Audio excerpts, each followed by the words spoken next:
Good morning. ഇന്ന് ദേ അതേണ്ട ഒരു 6:30 ആയിട്ടുള്ളൂ കേട്ടോ. എന്ത് ചൂടാല്ലേ. ഓ, മഴയൊക്കെ പെയ്തോ നിങ്ങളുടെ അവിടെയൊക്കെ? ഞങ്ങളുടെ അവിടെ ഒരു തുള്ളി മഴയില്ല കേട്ടോ. ഇന്നെങ്കിലും മഴ പെയ്യുമെന്ന് വിചാരിക്കുന്നു.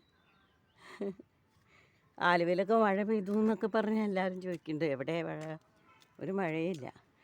ഞാനിപ്പോൾ ഇന്ന് കാലത്ത് തന്നെ ഇതുണ്ടോ ഞങ്ങളുടെ മുളക് തോട്ടം കണ്ടോ. ഞങ്ങൾക്ക് 3 സെൻറ്റ് സ്ഥലമുള്ളത് ഞങ്ങൾ പറയാറില്ല എപ്പോഴും ഞാൻ. അപ്പോൾ ഇത് കണ്ട ഇങ്ങനത്തെ ഈ കുഞ്ഞു കുഞ്ഞു ബാഗുകളിലാട്ടാ നമ്മുടെ തെയ്യാമ്മ മമ്മി മുളകൊക്കെ നട്ട് വെച്ചേക്കണേ.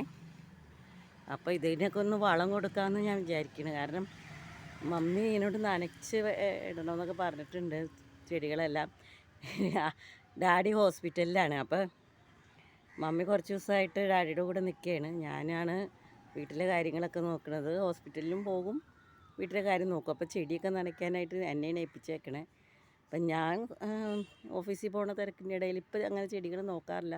അപ്പം ഞാൻ ചെടി ഇതുണ്ടായിരുന്നില്ലേ, കച്ചവടം ഉണ്ടായിരുന്നല്ലോ, സെയിലുണ്ടായിരുന്ന സമയത്ത് ഞാൻ ചെയ്തിരുന്ന കാര്യമാണ് ഞാൻ നിങ്ങളെ കാണിക്കണേ. ഇത് കണ്ട ചാണകം നമ്മൾ വെള്ളം കൂട്ടണം കേട്ടോ. നല്ലോണം വെള്ളം കൂട്ടി കലക്കി ചാണക വെള്ളം നമ്മൾ ചെടികൾക്കൊക്കെ ഒഴിച്ച് കഴിഞ്ഞാൽ നല്ലോണം പച്ചക്കറിയൊക്കെ ഇഷ്ടംമാതിരി ഉണ്ടാകും. മുളകൊക്കെ ഇതുണ്ട്. ഞങ്ങൾക്ക് ഇല്ലാത്തതുകൊണ്ടാട്ടോ ഇങ്ങനെ ഇതൊക്കെ നിൽക്കണത്.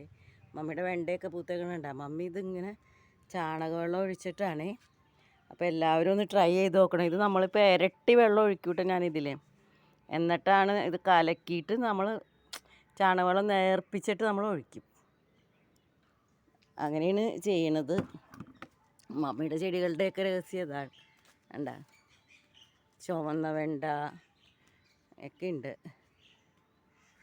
ദേ മുല്ലപ്പൂവൊക്കെ ഉണ്ടായി. ഇതേ വന്ന് കണ്ട കട്ടമുല്ല.